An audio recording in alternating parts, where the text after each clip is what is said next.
إن الحمد لله نحمده ونستعينه ونستغفره ونتوب إليه ونعوذ بالله من شرور أنفسنا ومن سيئات أعمالنا من يهد الله فلا مضل له ومن يضلل فلا هادي له وأشهد أن لا إله إلا الله وحده لا شريك له وأشهد أن محمدا عبده ورسوله يا أيها الذين آمنوا اتقوا الله حق تقاته ولا تموتن إلا وأنتم مسلمون يا أيها الناس اتقوا ربكم الذي خلقكم من نفس واحدة وخلق منها زوجها وبث منهما رجالا كثيرا ونساء واتقوا الله الذي تساءلون به والأرحام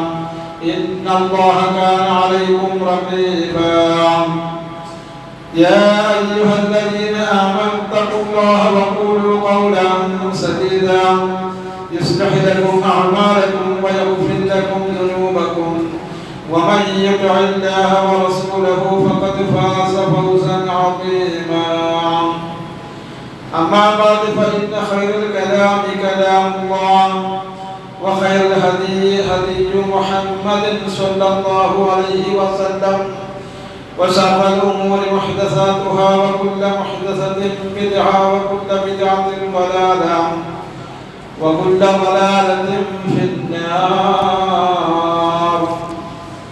اتقوا الله عباد الله أوصيكم بتقوى الله أعوذ بالله من الشيطان الرجيم بسم الله الرحمن الرحيم إن الصلاة كانت على المؤمنين كتابا موقوتا يا رحمن الرحيم വിശ്വാസികളെ സൃഷ്ടികർത്താവായ അല്ലാഹു സുബ്ഹാനഹു വ തആല അവന്റെ കൽപ്പനകളും നിർദ്ദേശങ്ങളും ജീവിതത്തിലെ എല്ലാ മേഖലകളിലും കൃത്യമായി സൂക്ഷിച്ചുകൊണ്ട് ജീവിതത്തിന്റെ എല്ലാ മേഖലകളിൽ കൃത്യമായി പകർത്തിക്കൊണ്ട് ധന്യമാക്കി നാളെ പരലോകത്തിൽ കൈവരിക്കുന്ന യഥാർത്ഥ വിശ്വാസികളായി തീരാൻ പരിശ്രമിക്കണമെന്ന് സ്വന്തത്തോളം എന്ന പോലെ നിങ്ങളോട് ഓർമ്മപ്പെടുത്തുകയാണ് വസിയ്യത്ത് ചെയ്യുകയാണ്. അല്ലാഹു സുബ്ഹാനഹു വ തആല അവന്റെ ഇഷ്ടദാസന്മാരെ നമ്മെ എല്ലാം ഉൾപ്പെടുത്തി അനുഗ്രഹിക്കുമാണ്. ഇസ്ലാമിലെ പഞ്ചസ്തംഭങ്ങളിൽ ഒന്നാണ് നിസ്കാരം. മുസ്ലിമും കാഫിറും തമ്മിലുള്ള വ്യത്യാസം അത് നിസ്കാരമാണ്. തന്റെ റബ്ബുമായി ഏറ്റവും അടുത്ത് നിൽക്കുന്ന രംഗം അത് നിസ്കാരത്തിലാണ്.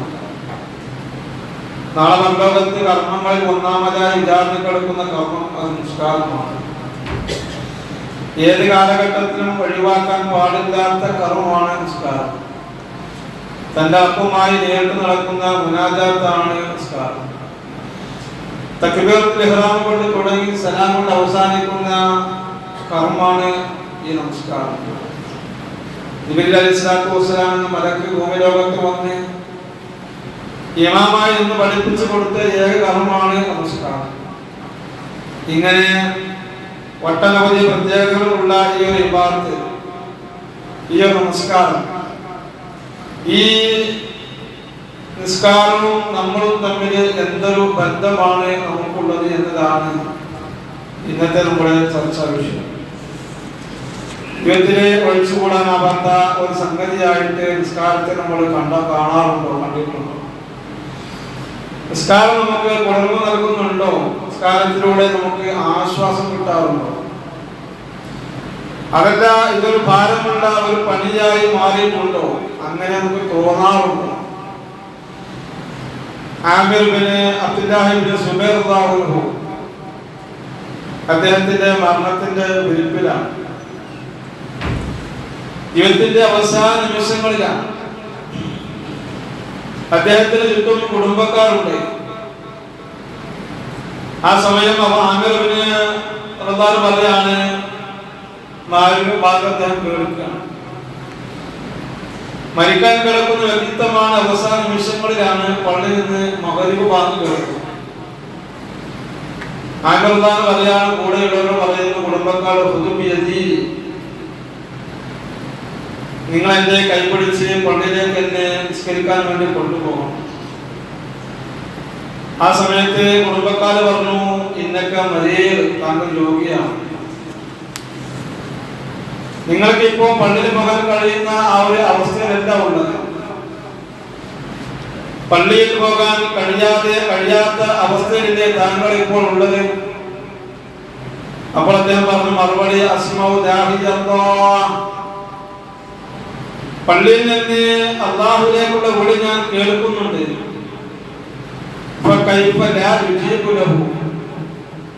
പിന്നെ എങ്ങനെയാണ് എനിക്ക് അതിന് ഉത്തരം നൽകാതിരിക്കാൻ പറ്റുക? ആ ഉത്തരം നൽകാതെ എനിക്ക് ഇവിടെ കിടക്കാൻ കഴിയില്ല, നിങ്ങൾ എന്നെ കൊണ്ടുപോകണം. അദ്ദേഹം വാശി പിടിച്ചു. അവസാനം കൂടെയുള്ളവർ താങ്ങി പിടിച്ച് അദ്ദേഹത്തെ പള്ളിയിലേക്ക് കൊണ്ടുപോവുക. അങ്ങനെ മഗ്‌രിബ് നമസ്കാരത്തിന്റെ ഒന്നാമത്തെ റക്അത്ത് നിസ്കരിച്ചു. അതിന്റെ അവസാനത്തെ ആ ഒന്നാമത്തെ റക്അത്തിന്റെ അവസാനത്തെ സുജൂദിൽ അല്ലാഹു മരണപ്പെടുകയാണ്. നമ്മൾ ആലോചിക്കേണ്ടത് എന്താണ് നമ്മുടെ നിസ്കാരത്തിന്റെ അവസ്ഥ എന്താണ്? നിസ്കാരത്തിന് ഇത്രത്തോളം അല്ലെങ്കിൽ എത്രത്തോളം നമുക്ക് ഗൗരവം കൊടുക്കാൻ കഴിഞ്ഞിട്ടുണ്ട്. 6:45 മഗ്‌രിബ് വാങ്ങെങ്കിൽ 6:38 വന്ന് അല്ലെങ്കിൽ 6:38 വന്ന് അസ്ർ നമസ്കരിക്കുന്നവർ, 3:41 അസ്ർ നമസ്കാരം, ആ അസ്ർ നമസ്കാരത്തിന്റെ തൊട്ടുമുമ്പ് 3:38 വന്നുകൊണ്ട് ദുഹർ നമസ്കരിക്കുന്നവർ, ഇങ്ങനെ ഒരു നമസ്കാരത്തിനെയും അവസ്ഥ എടുത്ത് പരിശോധിച്ച് നോക്കൂ. അതുവരെ നമ്മൾ തിരക്കിലാണ്, ഓട്ടത്തിലാണ്, വേറെ എന്തൊക്കെയോ ഷോലാണ് നമുക്കുള്ളത്. 3:40 അസ്ർ ഭാഗങ്ങളിൽ 3:35 വന്ന് നിസ്കരിക്കുന്നവർ. അതെ, നാം ആലോചിക്കണം, അല്ലാഹുവിനോട് ഇത് പറയാൻ എന്ത് ഇളവാണ് നമുക്കുള്ളത്? അല്ലാഹുവിനെ ബോധ്യപ്പെടുത്താൻ കാരണങ്ങൾ നമ്മുടെ കയ്യിലുണ്ടോ? വ്യക്തമായ ഉദ്ർ ഉള്ളവരാണ് നമ്മൾ എന്നത് ഗൗരവത്തിൽ ആലോചിക്കണം. നിസ്കാരത്തിന് അല്ലാഹു ചെയ്ത ഒരു സമയമുണ്ട്. അതെ, ഇന്ന സ്വലാത്ത കാനത്ത് അലൽ മുഅ്മിനീന കിതാബൻ മൗഖൂത, നിശ്ചയമായി നമസ്കാരം എന്ന് പറയുന്നത് അത് വിശ്വാസികളെ സംബന്ധിച്ചിടത്തോളം സമയബന്ധിതമാണ്, കൃത്യമായ ടൈമുണ്ട്. അതുകൊണ്ട് തന്നെ ഓരോ നമസ്കാരത്തിനും കൃത്യമായ സമയം അല്ലാഹുവും റസൂലും പഠിപ്പിച്ചിട്ടുണ്ട് എങ്കിൽ നാം ആലോചിക്കണം. ജിബ്രീൽ അലൈഹിസ്സലാത്തു വസ്സലാം ഒരു ദിവസം പ്രവാചകന്റെ അടുക്കൽ വരികയാണ്. നബി സല്ലല്ലാഹു അലൈഹി വസല്ലമക്ക് ഇമാമായിട്ട് നമസ്കരിക്കുകയാണ്. 5 വഖ്ത് നമസ്കാരങ്ങൾക്ക് ജിബ്രീൽ അലൈഹിസ്സലാത്തു വസ്സലാം ഇമാമായി നമസ്കരിച്ചു. അന്ന് എല്ലാ നിസ്കാരത്തിന്റെയും ആദ്യത്തിലാണ് അദ്ദേഹം ജിബ്രീൽ അലൈഹിസ്സലാത്തു വസ്സലാം നമസ്കരിച്ചത്. രണ്ടാമത്തെ ദിവസം അതുപോലെ തന്നെ ആവർത്തിച്ചു. അന്ന് 5 വഖ്ത് നമസ്കാരങ്ങളും അതിന്റെ ആ നമസ്കാരങ്ങളുടെ അവസാനത്തിലാണ് നിർവഹിച്ചത്. എന്നിട്ട് നബി സല്ലല്ലാഹു അലൈഹി വസല്ലമയോട് പറഞ്ഞു, അൽ വഖ്തു ഫീമാ ബൈന ഹാദൈനി വഖ്തൈനി, നബിയേ, ഈ 2 നമസ്കാരങ്ങൾക്കിടയിലാണ് ഓരോ നമസ്കാരവും നിർവഹിക്കേണ്ടത് എന്ന്. ഈ 2 സമയങ്ങൾക്കിടയിലാണ് ഓരോ നമസ്കാരം കൃത്യമായി നിർവഹിക്കേണ്ടത് എന്ന് പ്രവാചകൻ സല്ലല്ലാഹു അലൈഹി വസല്ലമയോട് ജിബ്രീൽ അലൈഹിസ്സലാത്തു വസ്സലാം പഠിപ്പിച്ചു കൊടുക്കുകയാണ്, പറഞ്ഞു കൊടുക്കുകയാണ്. നമുക്ക് ഈ നമസ്കാരത്തിന്റെ സമയം പാലിക്കാൻ പറ്റുന്നുണ്ടോ? നേരത്തെ നിസ്കരിക്കാൻ കഴിയാറുണ്ടോ? ഇബ്നു മസ്ഊദ് പറയാണ്, നബി സല്ലല്ലാഹു അലൈഹി വസല്ലമയോട് ചോദിക്കുക, എന്താ ചോദിച്ചത്? അയ്യുൽ അഅമാലി അഹബ്ബു ഇലല്ലാഹ്, അല്ലാഹുവിന് ഏറ്റവും പ്രിയപ്പെട്ട കർമ്മം ഏതാണ്? നബി സല്ലല്ലാഹു അലൈഹി വസല്ലം പറഞ്ഞു കൊടുത്തു, അസ്സലാത്തു ലിവഖ്തിഹാ, നിസ്കാരം അതിന്റെ സമയത്ത് നിർവഹിക്കലാണ്. അതിനുശേഷമാണ് ബിർറുൽ വാലിദൈൻ പറഞ്ഞത്, അതിനുശേഷമാണ് ജിഹാദ് ഫില്ലാ എന്ന് പറഞ്ഞത്. അത് രണ്ടിന്റെയും ആദ്യത്തിലാണ്, തുടക്കത്തിലാണ് എന്ത് പറഞ്ഞത്? അസ്സലാത്തു ലിവഖ്തിഹാ, നമസ്കാരം അത് അതിന്റെ സമയത്ത് നിർവഹിക്കണം. കൃത്യസമയം പറഞ്ഞു, ആ സമയത്ത് നിർവഹിക്കണമെന്നാണ് പ്രവാചകൻ സല്ലല്ലാഹു അലൈഹി വസല്ലമ ഇബ്നു മസ്ഊദ് റളിയല്ലാഹു അൻഹു പറഞ്ഞു കൊടുക്കുന്നത് ഇമാം സാദി റളിയല്ലാഹുവുമായി ബന്ധപ്പെടുത്തിക്കൊണ്ട് പഠിപ്പിക്കാം. അദ്ദേഹത്തിന്റെ ജീവിതത്തിലൂടെയുള്ള സഞ്ചാരത്തിൽ കാണാം അദ്ദേഹത്തെ പറ്റി പറയുന്നത് ജീവിതത്തിൽ ഒരിക്കൽ പോലും ജമാഅത്ത് നിസ്കാരം നഷ്ടപ്പെടുത്തിയിട്ടില്ല എന്ന ഒരു തവണ ഒഴികെ. ഒരു കാരണം ഉണ്ടായിരുന്നു, നമ്മളെ പോലെയല്ല, ന്യായമായ കാരണം ഉണ്ടായിരുന്നു. ഒരു തവണ മാത്രമാണ് ഒരു നമസ്കാരം ജമാഅത്തായിക്കൊണ്ട് നഷ്ടപ്പെട്ടത്. എന്തേ? തന്റെ പേരക്കുട്ടികളെ അദ്ദേഹത്തിന്റെ പേരക്കുട്ടികൾ അലാറത്തിന്റെ ടൈമൊന്ന് മാറ്റിവെച്ചു. അലാറം വെച്ച ടൈം മക്കളും പേരക്കുട്ടികളും കൊണ്ട് മാറ്റിവെച്ചു. ആ സമയത്ത് അദ്ദേഹം ഉണർന്നത്. നമസ്കാരം കഴിഞ്ഞു പോയിട്ടുണ്ട്, ജമാഅത്ത് നമസ്കാരം നഷ്ടപ്പെട്ടിട്ടുണ്ട് എന്ന് പറഞ്ഞാൽ ജീവിതത്തിൽ ഒരു തവണ മാത്രമാണ് ജമാഅത്ത് നമസ്കാരം നഷ്ടപ്പെടുമെന്ന് പറയുമ്പോൾ വിശ്വാസികളെ നാം ആലോചിക്കണം, നമ്മൾ മനസ്സിലാക്കണം. നമ്മളൊക്കെ നമസ്കാരത്തിനൊക്കെ എന്താ അവസ്ഥ? ജീവിതത്തിൽ ഒരിക്കൽ പോലും ജമാഅത്ത് നമസ്കാരം നഷ്ടപ്പെടുത്തിയില്ല എന്നതാണ് അവരെ പറ്റി പറഞ്ഞതെങ്കിൽ, ആകെ ഒരു തവണയാണ് നഷ്ടപ്പെടുന്നു പറഞ്ഞതെങ്കിൽ, ഈ ചരിത്രം ഇവിടെ പറയാൻ കാരണം എല്ലാം തികഞ്ഞിട്ടല്ല, മറിച്ച് നമ്മളൊക്കെ ഒന്ന് ആലോചിക്കണം. ഇത് പറയാൻ യോഗ്യത ഉണ്ടായിട്ടല്ല എങ്കിലും പക്ഷെ നമ്മുടെ മുൻഗാമികളൊക്കെ ഇങ്ങനെയൊക്കെയാണ് ഉണ്ടായിട്ടുള്ളത് എന്ന് പറയുമ്പോ നമുക്ക് ഓരോരുത്തർക്കും അവരുടെ ജീവിതത്തിൽ നിന്ന് വലിയ പാഠങ്ങളുണ്ട് എന്നത് കൃത്യമായി മനസ്സിലാക്കാൻ കഴിയും. അതുകൊണ്ട് നിസ്കാരത്തിൽ നിന്ന് നിസ്കാരത്തിൽ നമ്മൾ കൊടുക്കുന്ന ഗൗരവം എന്താണ് എന്ന് ഓരോരുത്തരും കൃത്യമായി അറിയേണ്ടതുണ്ട്. നിസ്കാരം നഷ്ടപ്പെടുത്താൻ പറ്റിയ അല്ലെങ്കിൽ നഷ്ടപ്പെടുത്താൻ പറ്റിയ അല്ലെങ്കിൽ ഒഴിവാക്കാൻ പറ്റിയ ഏതെങ്കിലും ഒരു സമയമുണ്ടോ?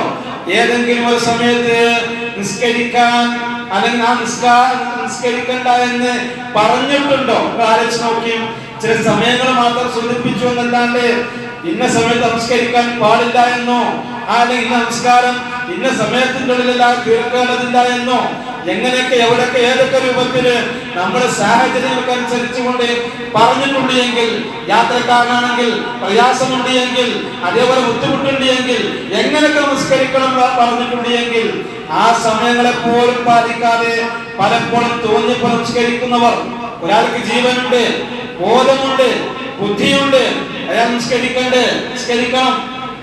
അതെ, നിസ്കരിക്കാൻ കഴിയില്ലേ? ഇരുന്ന് നമസ്കരിക്കണം. ഇല്ലെങ്കിലോ അതെ ഒരു ഭാഗത്തേക്ക് ചെരിഞ്ഞു കടന്നുകൊണ്ട് അതെ ആ രൂപത്തിൽ നമസ്കരിക്കാൻ വേണ്ടി ആവശ്യപ്പെട്ടു. അല്ലെ, യുദ്ധത്തിന്റെ സമയത്ത് വരെ നിസ്കാരത്തിന് ഇളവില്ല. നമുക്കോ കല്യാണത്തിന് ഇളവുണ്ട്, അല്ലെ? അങ്ങനെ നമ്മള് വ്യാഖ്യാനിച്ചത് കല്യാണത്തിന് ഇളവുണ്ട്. എന്തിന്?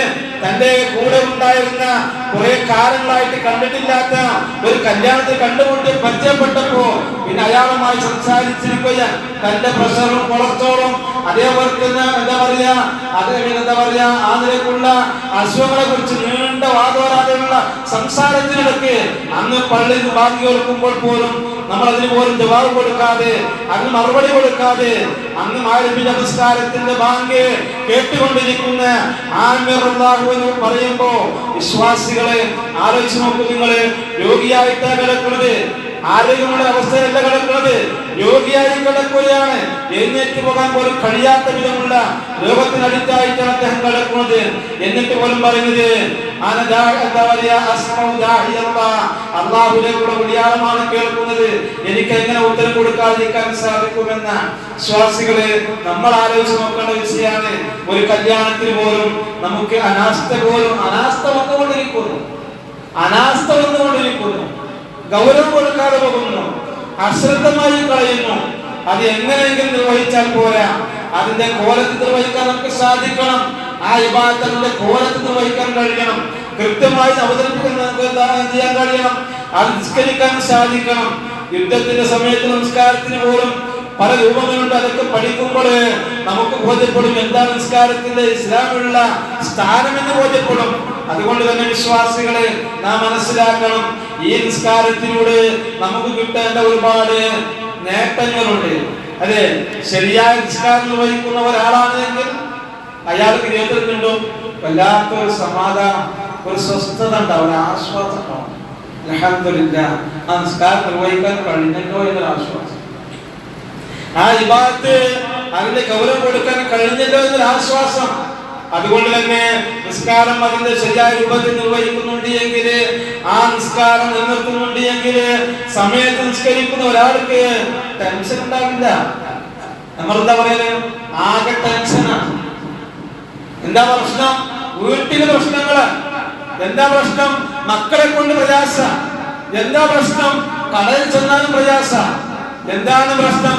തന്റെ കൂട്ടുകാരുമായി കൊണ്ടുവന്നിരിക്കാൻ പോലും എന്തോ മാനസികമായ പ്രയാസം അല്ലേ? വല്ലാത്ത ടെൻഷനാണ് അല്ലേ? വീട്ടിൽ ബർക്കത്തില്ല. എങ്ങനെ ബർക്കത്തുണ്ടാവും? എങ്ങനെ ആശ്വാസം കിട്ടും? എങ്ങനെ ടെൻഷൻ മാറും? പ്രവാചകൻ സല്ലല്ലാഹു അലൈഹി വസല്ലമ ചെറിയ വിഷമം തോന്നുമ്പോ, പ്രയാസം തോന്നുമ്പോ ഒന്നുണ്ടാക്കി വന്ന് രണ്ടാമത്തെ നമസ്കരിക്കും. അത് അവിടെ തീർന്നു. എങ്ങനെയും തലത്തിൽ പറയല്ല, ഏതെങ്കിലും കോലത്തിൽ നിസ്കരിക്കല്ല. അത് അതിൻ്റെതായ കോലത്തിലും പാപത്തിലും ഇപ്പൊ നമ്മളെ നമസ്കാരം കണ്ടാല്, പ്രത്യേകിച്ച് ചെറുപ്പക്കാർ നമസ്കാരം കണ്ടാല് ബാക്കിലേക്ക് ഒരു കൈ പോയിട്ടുണ്ടാവും, മുമ്പിലേക്ക് ഒരു കൈ ഇങ്ങനെ പോയിട്ടുണ്ടാവും. എന്തിനാണ്? ഈ മുടി ഇങ്ങോട്ട് മാറ്റാനും ഈ ഷർട്ടും താത്തി പിടിക്കാം. കാരണം എന്താ? അടിവസ്ത്രം വരെ പുറത്തേക്ക് കാണാം. ആ കോലത്തിൽ നമസ്കരിക്കാം. പിന്നെ വലിയ ആൾക്കാരുടെ കാര്യമാണെങ്കിലോ ബിരിയാണിക്ക് താഴെ ഒരു വസ്ത്രം ഉണ്ടാവും. ഇപ്പൊ പല ആളുകളും തീരെ ഗൗരവം കൊടുക്കാറില്ല. പ്രവാചകൻ പറഞ്ഞ അള്ളാഹു നോക്കാത്ത 3 ആൾക്കാരെ പറ്റി പറഞ്ഞു.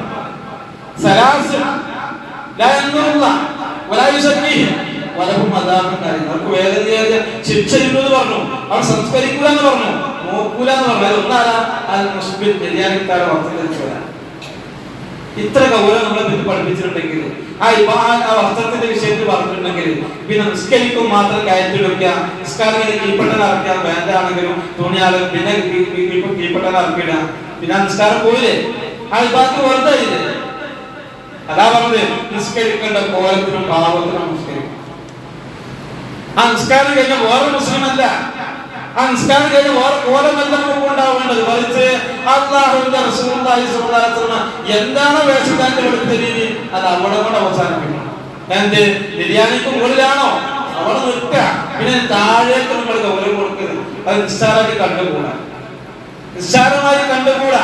നിസ്കരിക്കുമ്പോ കയറ്റി കൊടുക്കുക, കാര്യം കഴിഞ്ഞ വീട്ടിൽ താഴ്ത്തുക, ശത്രുദാത്രന്മാർക്ക് ആ രൂപത്തിൽ. അതല്ല ഇസ്ലാമിക നിസ്കാരത്തിന്റെ പ്രത്യേകത. ആ നിസ്കാരത്തിൽ മാത്രമല്ല, മറിച്ച് ഇസ്ലാം പുരുഷന്റെ വേഷവിധാനം പൊക്കിന് മുകളിലും നെര്യാണിക്കും മേലെയാണെങ്കിൽ നെര്യാണി വരെ ഇളവാണ്, മുട്ടിൽ താഴെന്ന് പറഞ്ഞു. നെര്യാണി വരെ ഇളവാണ്, മുട്ടിൽ താഴെന്ന് പറഞ്ഞു. പൗരാലോചിക്കണം. നമ്മളൊക്കെ പാൻറ്റൊക്കെ ഇടുകയാണെങ്കിൽ പലപ്പോഴും ഇപ്പൊ അങ്ങനെ കളിയാക്കൂല. കാരണം ഇപ്പൊ ഫാഷനാണ്. പണ്ടൊക്കെ നമ്മള് പാൻറ്റൊക്കെ ഒന്ന് കയറ്റിടുമ്പോ ഇന്നതിനേക്കാൾ നല്ല ബർമ്മണം വാങ്ങിയിട്ടുള്ളത് മാത്രം ആ വേഷവിധാനത്തെ കളിയാക്കി എന്ന് പറഞ്ഞാൽ അല്ലാഹുവിന്റെ ഹബീബ് സ്വല്ലല്ലാഹു അലൈഹി വസല്ലമയുടെ ഹദീസിനോട് കൊഞ്ഞനെ കുത്തി നടത്തും. അത്രയും നിസ്സാരമാണ് നമ്മൾ കണ്ടത്. പക്ഷെ ഗൗരവമുള്ള കാര്യമാണ്. എന്നാ ബെർമുടട്ടൂടെ എന്ന് പറഞ്ഞു. ഇപ്പൊ പറയൂല. കാരണം എന്താ? ഇപ്പൊ പെണ്ണിനാണ് ബെർമുട. ആണ് പെണ്ണ് നന്നായി തോന്നിപ്പോകുന്ന രൂപത്തിൽ അവരെ വേഷമില്ലാത്ത പേരൊക്കെ അവിടെ എത്രയോ മുട്ടിൽ താഴെയാണ്. കറക്റ്റ് പെണ്ണിന്റെ കിട്ടും. പക്ഷെ ആണായിരുന്നു വാണേ മതി. പക്ഷെ പെണ്ണായി പോയി. അവരെ വേഷമില്ലാതെ ഇപ്പൊ അങ്ങനെയാ. മുഖവും മുൻകൈ വെച്ച് ബാക്കിയെല്ലാം അവർ നടക്കണം. അവിടെ അതില്ല. കോലം മാറി. അതുകൊണ്ട് വിശ്വാസികളെ, നമ്മുടെ വിഭാഗത്തിന്റെ വിഷയത്തില് അവിടെ ഒരു നയം, പുറത്ത് കാരണം മറ്റൊരു നയം, അത് ഇസ്ലാമിലില്ല. ഇത് മുഖം കാണിക്കെന്ന് പറയുന്നത് അത് ഇസ്ലാമിലില്ല. ഒരൊറ്റ നേർക്ക് നേരുടെ കാര്യം. അതുകൊണ്ട് നാം മനസ്സിലാക്കണം, നമ്മുടെ വിഭാഗത്തുകള്, നമ്മുടെ ആരാധനാ കർമ്മങ്ങള് അത് കൃത്യമായി നിർവഹിക്കുന്നുണ്ട് എങ്കിലുണ്ടല്ലോ നമുക്ക് ടെൻഷൻ ഉണ്ടാവൂല, വിഷമം ഉണ്ടാവൂല, മാനസികമായ പിന്മുഖങ്ങളോ അങ്ങനത്തെ സംഭവമല്ല. അതുകൊണ്ട് തന്നെ അല്ലാഹ് എന്താ കാരണമല്ലോ, തന്റെ റബ്ബിന്റെ മുമ്പിൽ നിൽക്കുന്ന ഒരു മുനാജാത്താണ്, സംഭാഷണം തന്റെ റബ്ബിനോടാണ്. തന്റെ കൂട്ടുകാരോട് എന്തുകൊണ്ട് തന്റെ വിഷമങ്ങളും പ്രയാസം അവതരിപ്പിക്കുമ്പോ ഒരു ആശ്വാസം കിട്ടാറില്ല ഉണ്ട് അല്ലേ? തന്റെ റബ്ബുമായി കൊണ്ടുള്ള ഒരു മുനാജാത്ത് സംഭാഷണമാണ് ആ ഒരു നിസ്കാരമെങ്കിൽ പിന്നെ അതിന് കിട്ടേണ്ട റാഹത്ത് വേറുണ്ടാവൂല. അതിൽ നിന്ന് കിട്ടേണ്ട റാഹത്ത് വേറെ ഒന്നും കിട്ടൂല. അതാ വിഭാഗത്തിലൂടെ തന്നെ നമുക്ക് ലഭിക്കണം. അതുകൊണ്ട് നാം മനസ്സിലാക്കുന്നത് ആരോടാണ് നമ്മൾ സംസാരിക്കുന്നത്? സ്വകാര്യം പറയുന്നത് അള്ളാഹുവിനോട്. അള്ളാഹുവാണ് നമ്മോട് സംസാരിക്കുന്നത്. അതുകൊണ്ട് അതൊക്കെ ആലോചിച്ചും ചിന്തിച്ചു കൊണ്ടായിരിക്കണം നമ്മൾ എന്ത് ചെയ്യേണ്ടത്? നിസ്കരിക്കേണ്ടത്. പ്രിയപ്പെട്ടവരെ, അങ്ങനെയൊക്കെ എന്താ പറയാ, കേൾക്കിട്ട് എന്താ പറയാ, അങ്ങനൊക്കെ കൃത്യമായി ആരാധനാ കർമ്മം നിർവഹിക്കുമ്പോ അതിന് പറ്റാത്തൊരു മാതൃകം, അത് പറ്റാത്തൊരു ആസ്വാദം തന്നെ. അതുകൊണ്ടാണ് പ്രവാചകൻ സ്വലാത്ത് പറഞ്ഞത്, നിസ്കാരം പുറത്ത് വായിനെ എനിക്ക് കണ്ണിന് കുളിർമയാണ്, വല്ലാത്തൊരു അനുഭൂതിയാണ് എന്നാണ് റസൂലുള്ളാഹി സ്വല്ലല്ലാഹു അലൈഹി വസല്ലമ നമുക്ക് പഠിപ്പിച്ചു തരുന്നത്. അതുകൊണ്ട് ഇന്ന് നമസ്കരിക്കുന്നത് തന്നെ തലകുത്തി മറിഞ്ഞിട്ടുള്ള ഒരു ഇബാദത്താണ്. അത് നാം കൃത്യമായി ഒന്ന് തിരിച്ചറിയേണ്ടതുണ്ട്. അതെന്താ? നേരത്തെ പറഞ്ഞ പോലെ തന്നെ 6:42 മഗ്‌രിബെങ്കിൽ 6:38 വന്നുകൊണ്ട് അസ്ർ നമസ്കരിക്കുന്നവർ എന്ത് കാര്യം? സുജൂദ് ചെയ്യാന് മൂക്ക് പൊട്ടുമ്പോൾ തട്ടിക്കണോ, നെറ്റ് തട്ടിക്കണോ, നേരെ അയക്കണോ, കയ്യൊക്കെ നേരെ വെച്ചിക്കണോ, ഇങ്ങനെയൊക്കെ നോക്കിക്കോളിങ്ങള്. ഒന്നും ഉണ്ടാവില്ല. കോഴി കൊത്തും പോലെ അല്ലേ? കോഴി കൊത്തും പോലെ ഈ നിസ്കാരം കൊണ്ട് വല്ല ആസ്വാദം നമുക്ക് ലഭിക്കുക. നമ്മൾ പറയുന്നത് എന്താണ്? സമയം കിട്ടില്ല. ആരോട് പറഞ്ഞത്? ചോദിച്ചാലോട്. പക്ഷെ അതാണ് നമുക്ക് പറയാൻ പറ്റും. അള്ളാഹുവിനോട് പറയാൻ പറ്റുമോ? കാരണം എന്താ? ഓരോന്നിനും കൃത്യമായ സമയത്തെ അല്ലാഹു സുബ്ഹാനഹു വ തആല പ്രവാചകൻ സ്വല്ലല്ലാഹു അലൈഹി വസല്ലമയിലൂടെ നമുക്ക് പഠിപ്പിച്ചു തന്നിട്ടുണ്ട്. അതുകൊണ്ട് ആ ആസ്വാദനം ആദ്യം കിട്ടണമെങ്കിൽ എന്ത് വേണം? അത് അതിൻ്റെതായ പാപത്തിൽ നോക്കി നിർവഹിക്കണം. ഒരിക്കൽ നബി സല്ലല്ലാഹു അലൈഹി വസല്ലം സഹാബത്തും അതിന്റെ പള്ളിയിൽ ഇരിക്കാം. ഒരാൾ കാര്യം വന്ന് നമസ്കരിച്ചു. നിസ്കാരം കഴിഞ്ഞ് വന്ന് പ്രവാചകൻ സലാം പറഞ്ഞു. സലാം മടക്കി നീ പോണം, മടങ്ങി പോണം, നിസ്കരിക്കണം. നിസ്കരിച്ചിട്ടില്ല. അദ്ദേഹം കൊണ്ട് നിസ്കരിച്ചു. കൊണ്ട് പ്രവാചകൻ സലാം പറഞ്ഞു. പ്രവാചകൻ സലാം മടക്കി 3 വട്ടം മടക്കി അയച്ചു. 3 തവണ മടക്കി അയച്ചു. അവസാനം അയാൾ പറഞ്ഞു, നബിയെ, എനിക്ക് ഇങ്ങനെയല്ല നിസ്കരിക്കാൻ അറിയില്ല. അങ്ങനെ പ്രവാചകൻ സ്വല്ലല്ലാഹു അലൈഹി വസല്ലം എങ്ങനെയാണ് നിസ്കരിക്കണമെന്ന് ആ മനുഷ്യന് പഠിപ്പിച്ചു കൊടുത്തു. എന്ന് പറഞ്ഞാല് നബി സല്ലല്ലാഹു അലൈഹി വസല്ലം നിസ്കാരത്തിന്റെ രൂപം പഠിപ്പിച്ചു കൊടുക്കുക, ആ രീതി പഠിപ്പിച്ചു കൊടുത്തു. അതിൽ ഏറ്റവും പ്രധാനമായി പറഞ്ഞെന്നറിയോ? അടക്കവും ഒതുക്കുക. 14 റുക്നുണ്ട് നിസ്കാരത്തിന്റെ. 14 റുക്ൻ ഒന്നെന്നറിയോ? അതിൽപ്പെട്ട ഒന്നെന്താ? അത്മഅനീന, അടക്കവും ഒതുക്കുക, ശാന്തത. റുക്കൂ ചെയ്യുമ്പോ ശരിക്കും എങ്ങനെ ആ മുതുകത്ത് ഒരു കപ്പ് വെള്ളം വെച്ചാൽ പോലും അത് തെന്നി പോകൂല, മാറിപ്പോകൂല, പുറത്തു പോകൂല. അത്രയും സൈറ്റായിട്ട് തലയും അതേപോലെ അവന്റെ ഒരേ നിലവില്. ഇങ്ങനല്ല കൊച്ചിന് കൊക്കു വളഞ്ഞിട്ടുള്ള മാതിരിയല്ല. നേരെ റുക്കൂ ചെയ്യ. അത് നേരെ തന്നെ വരണം. എഴുതിക്കാൻ നിൽക്കേണ്ട രൂപത്തിൽ നിൽക്കണം. അത് എത്ര മുമ്പേ സുന്നത്തിലേക്ക് പോകല്ല. ആലോചിച്ചാണ്. ഇതാണ് നമ്മുടെ നമസ്കാരത്തിന്റെ രീതിയും ഓരോന്നെങ്കിൽ നാം മനസ്സിലാക്കാം. ഏറ്റവും മോശമായ മോശന ആരാധന നിസ്കാരത്തിൽ മോഷ്ടിക്കുന്നവനാണ്. സ്വഭാവം ചോദിച്ചു, എങ്ങനെ നിസ്കാരത്തിൽ മോഷ്ടിക്കണത്? ആ സമയത്ത് പറഞ്ഞു കൊടുക്കല്ല, അവന്റെ റുക്കോ പൂർത്തിയല്ല, പൂർണ്ണമായിട്ടില്ല. അങ്ങനെ നമസ്കരിക്കുന്ന ആളുകൾ അവരാരാ? ഏറ്റവും വലിയ കള്ളനാണ്. ഏറ്റവും വലിയ കള്ളനാണെന്നാണ് നിസ്കാരത്തിൽ മോഷ്ടിക്കുന്നവൻ. അതുകൊണ്ട് വിശ്വാസികളെ നെറ്റിയും മൂക്കൊക്കെ നിലത്ത് തട്ടിക്കൊണ്ടോ നമ്മൾ ശരിക്കും പരിശോധിക്കാം. അഥവാ സുജൂദിന്റെ 7 അവയവങ്ങൾ, മൂക്കടക്കട്ട അവയവങ്ങൾ 7 അവയവങ്ങൾ കൃത്യമായി അത് പതിഞ്ഞിട്ടുണ്ടോ? അത് എത്ര നമുക്ക് വീണ്ടും പിന്നെന്താ പറയാ, ഇടയിൽ യുദ്ധത്തിലേക്ക് വരില്ല. നേരെ മുക്കാൻ പറ്റില്ല. നമുക്ക് 2 സുജൂദ് ഇടുന്നത് ഇരിക്കാൻ കഴിഞ്ഞില്ല. നമുക്ക് ആ സുജൂദ് വന്നു കഴിഞ്ഞാൽ പൊതിന് ഉടനെ തന്നെ വീണ്ടും അടുത്ത സുജൂദിലേക്ക് അവിടെ ചെല്ലേണ്ട 3 സന്ദർഭത്തിലെ പ്രാർത്ഥനകൾ നിസ്കാരത്തിൽ തട്ടി ഒഴിവാക്കരുതാണ്. അതിൽപ്പെട്ട ഒന്നെന്താ? ഒന്ന് സുജൂദില, മറ്റൊന്നെന്താ? സുജൂദിന്റെ ഇടയിലെ യുദ്ധത്തില, പിന്നേതാ? തശഹ്ഹുദ് അവസാനത്തെ അത്തഹിയ്യാത്തിലെ പ്രാർത്ഥന. ഈ 3 സന്ദർഭത്തിലും പ്രാർത്ഥന വിട്ടുപോകരുത്. ആത്മാർത്ഥമായി പ്രാർത്ഥിക്കാൻ അവസരം. ഇത് 3 നമ്മള് വളരെ സിമ്പിളായി നിസ്സാരമായി എന്തോ പ്രാക്ടീസ് ചെയ്തമായി നമ്മൾ നിർവഹിച്ചുകൊണ്ടിരിക്കുന്നത്. അതുകൊണ്ട് നാം ശ്രദ്ധിക്കണം. നമ്മുടെ അവയവ നിസ്കാരത്തില് വല്ലാത്ത ഒരു അടക്കവും ഒതുക്കവും അത് നമുക്ക് ഇല്ലാതെ പോയി കഴിഞ്ഞാൽ ഉണ്ടാകുന്നത് വലിയ നഷ്ടമാണ് നാം തിരിച്ചറിയുക.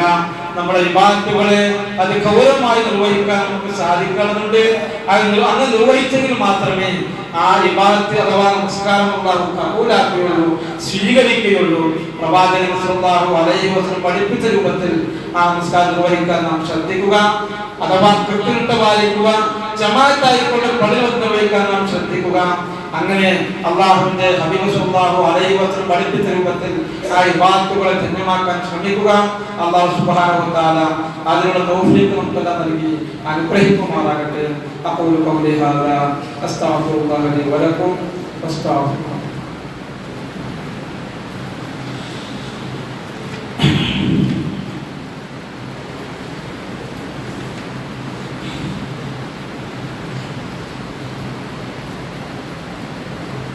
അൽഹംദുലില്ലാ വസ്സലാത്തു വസ്സലാമു അലാ റസൂലില്ലാ വഅലാ ആലിഹി വസഹ്ബിഹി അജ്മഈൻ. അമ്മാ ബഅദ്.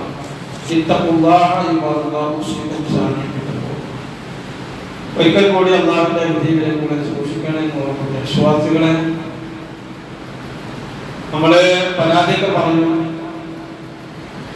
എണ്ണുകാറുണ്ടാകും, ബുദ്ധിമുട്ടൊക്കെ ഉണ്ടാകും. അല്ലാഹു സുബ്ഹാനഹു വ തആല നമുക്ക് പഠിപ്പിച്ച ഇബാദത്തുകൾ അത് കൃത്യമായി നിർവഹിക്കുമ്പോൾ ഈ പ്രയാസം ഉണ്ടാവും. ഇന്നൊക്കെ നമ്മൾ എണ്ണ പ്രയാസമൊക്കെ നമ്മൾ വരുത്തി വെക്കുന്നത്. അപ്പൊ കടമാണെങ്കിൽ നമ്മൾ വരുത്തി വെക്കുന്നത്, അതേ സമയത്ത് കൃത്യമായി കൂട്ടാൻ ശ്രമിച്ചിട്ടുണ്ടെങ്കിലോ അത് നമ്മൾ വരുത്തി വെക്കുന്ന പ്രയാസമല്ല, നമ്മൾ ഉണ്ടാക്കി വെക്കുന്ന ബുദ്ധിമുട്ടുകളാണ്. അതുകൊണ്ട് തന്നെ നമുക്കുണ്ടാകുന്ന മാനസികമായ പ്രയാസങ്ങളും ദുരിതങ്ങളൊക്കെ ഉണ്ടല്ലോ, അത് നമ്മള് പരാതി പറഞ്ഞിട്ട് കാര്യമില്ല. വീട്ടിൽ വർക്കത്തില്ല, ആകെ ടെൻഷനാണ്, ഉറക്കമില്ല. നാം മനസ്സിലാക്കേണ്ട ഒരു കാര്യം എന്താ? സമാധാനം എല്ലാം ഉണ്ടാവും ശരിയായി നിസ്കരിക്കുകയാണെങ്കിൽ, ഇഷ്ടമായി ഗുണപാനം ചെയ്യുകയാണെങ്കിൽ, നോമ്പുകാരെല്ലാം കൃത്യമായിട്ടുണ്ടെങ്കിൽ. ഇല്ല എന്നും ടെൻഷനും പ്രശ്നങ്ങളൊക്കെ ഉണ്ടാവും. അള്ളാഹുവിനെ ഓർക്കാതെ എങ്ങനെ സമാധാനം കിട്ടും? നമ്മൾ എപ്പോഴും കേൾക്കുന്ന ആറ്റൽ അലാബിദിക്രില്ലാഹി തത്വമഇന്നുൽ ഖുലൂബ്, അലാബിദിക്രില്ലാഹി തത്വമഇന്നുൽ ഖുലൂബ് അറിയാനേ അള്ളാഹുവിനെ സ്മരിക്കുന്നതിലൂടെ മാത്രമേ സമാധാനം ഉണ്ടാവൂ.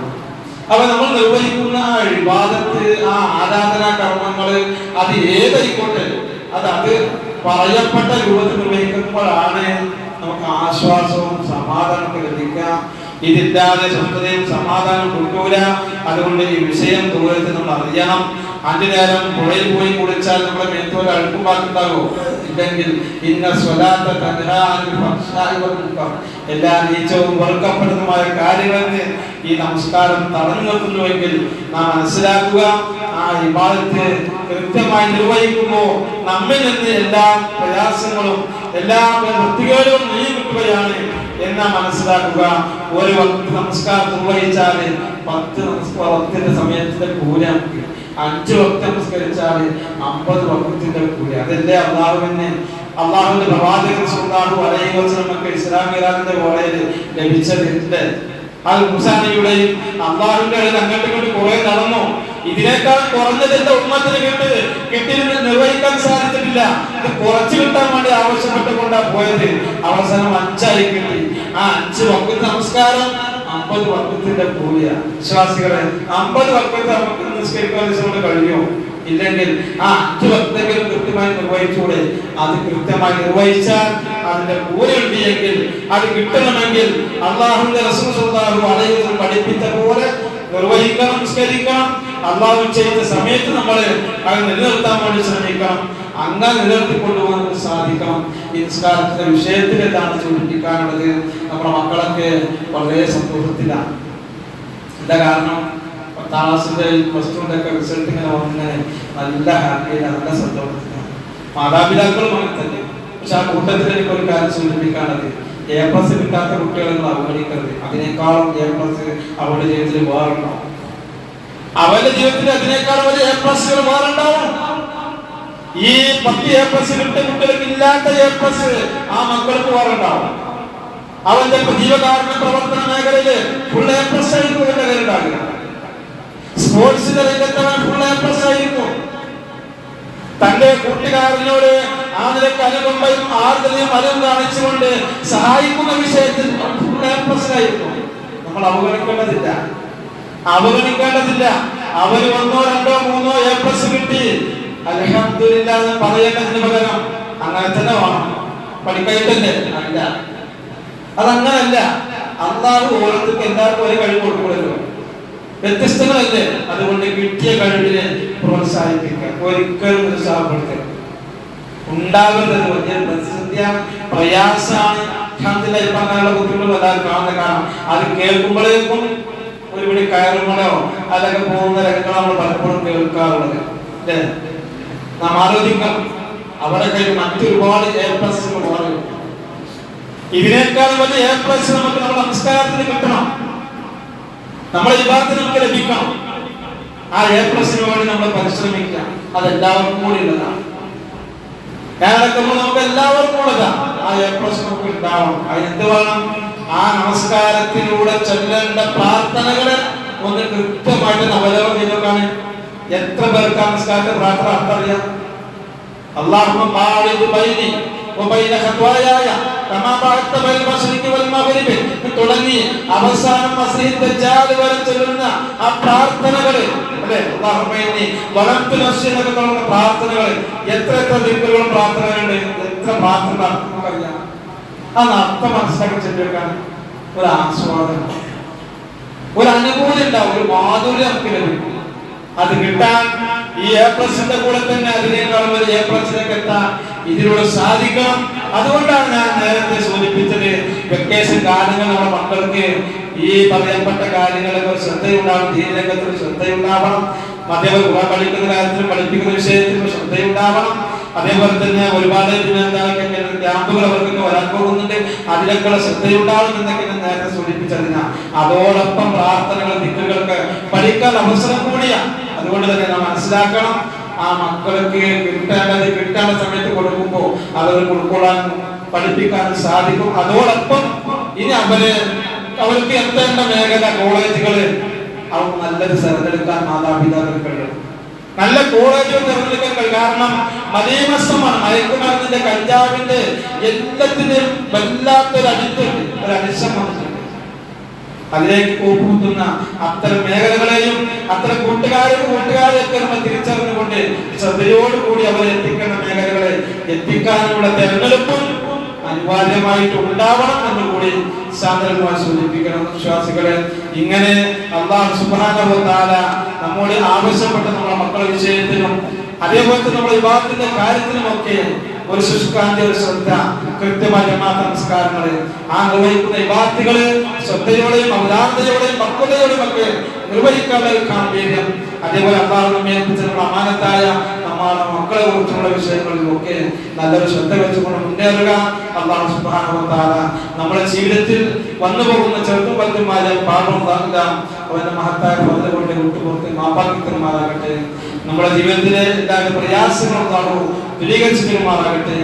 മാനസികമായും ശാരീരികമായുമുള്ള എല്ലാവിധ പ്രശ്നങ്ങൾക്കുള്ള പരിഹാരം ഇത്തരം വിവാദങ്ങളും നൽകി അനുഗ്രഹിക്കുമാറാകട്ടെ. രോഗങ്ങളുടെ പ്രയാസങ്ങൾക്കുള്ള ശിഫയും ആഫിയത്തും ആരോഗ്യം നൽകി അനുഗ്രഹിക്കുമാറാകട്ടെ. മരണപ്പെട്ടവർക്കുള്ള ആഫിയത്തും റഹ്മത്തും നൽകുമാറാകട്ടെ. അവരെയും നമ്മെയും അവരുടെ ജന്നാത്തുൽ ഫിർദൗസിൽ ഒരുമിച്ച് കൂട്ടി അനുഗ്രഹിക്കുമാറാകട്ടെ. കടം കൊണ്ട് പ്രയാസപ്പെടുന്നവർക്കെല്ലാം ആശ്വാസം നൽകുമാറാകട്ടെ. اللهم اغفر للمؤمنين والمؤمنات والمسلمين والمسلمات الأحياء منهم والأموات إنك مجيب الدعوات وقاضي الحاجات. ربنا آتنا في الدنيا حسنة وفي الآخرة حسنة وقنا عذاب النار. اللهم أجرنا من النار، اللهم أجرنا من النار، اللهم أجرنا وأجر والدينا من النار. اللهم أحينا بالكتاب والسنة وأمتنا مع الإيمان والتوبة. اللهم أعز الإسلام والمسلمين وأذل الشرك والمشركين ودمر أعداءك وأعداء الدين.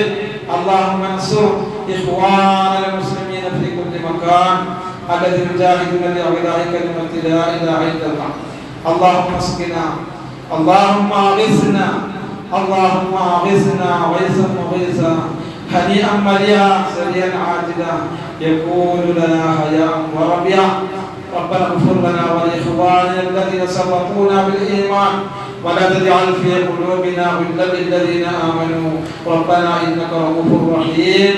ربنا تقبل منا إنك أنت السميع العليم وتب علينا إنك أنت التواب الرحيم. ആമീൻ ആമീൻ ബിറഹ്മതിക യാ അർഹമർ റഹീമീൻ വൽഹംദുലില്ലാഹി റബ്ബിൽ ആലമീൻ.